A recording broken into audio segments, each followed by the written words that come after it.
Hi everyone, my name is Karen. I'm a registered clinical psychologist and I'm working with MSF as a mental health supervisor as well. So in our last video, we talked about stress and anxiety. Today, we'll be discussing relaxation. So when it comes to achieving relaxation, I'd like to introduce to you the concept of our five senses. And I'm sure all of us here know very well what these five senses are. Basically, our sense of sight, hearing, touch, smell, and taste. So these are actually very useful tools in order to help us achieve the state of relaxation, even though in our day-to-day, very jam-packed, busy, and overwhelming lives, we could easily just neglect how helpful they can be.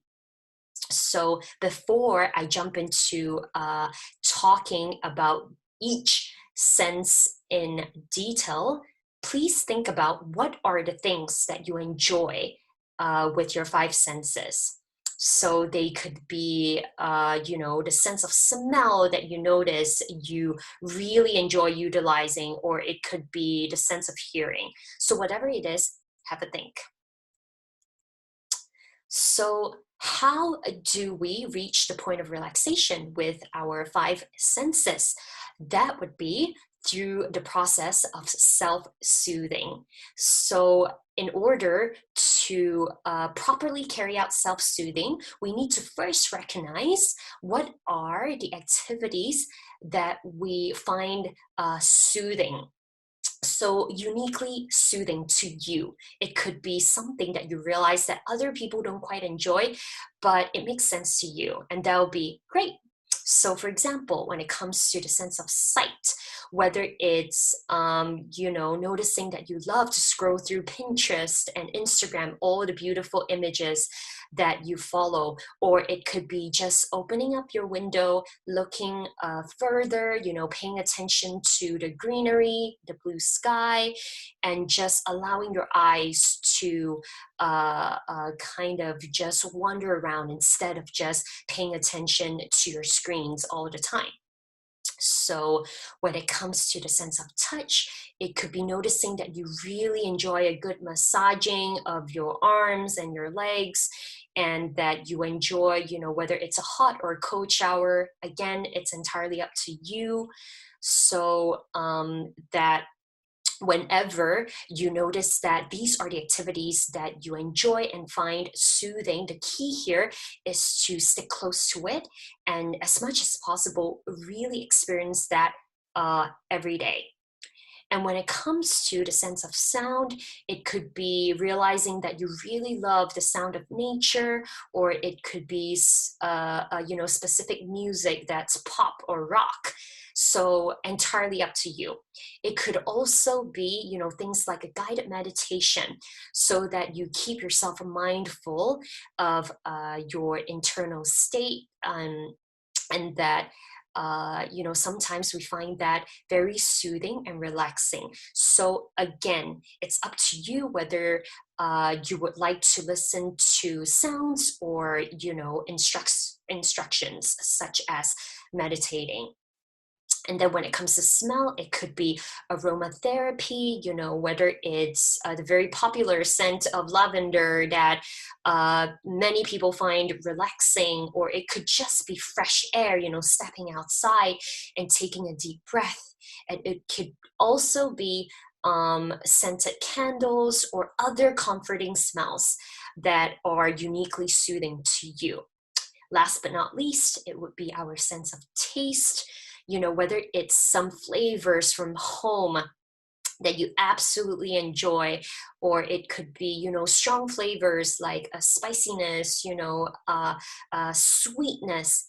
Anything that suits your palate could be potentially self-soothing to you and help you achieve relaxation.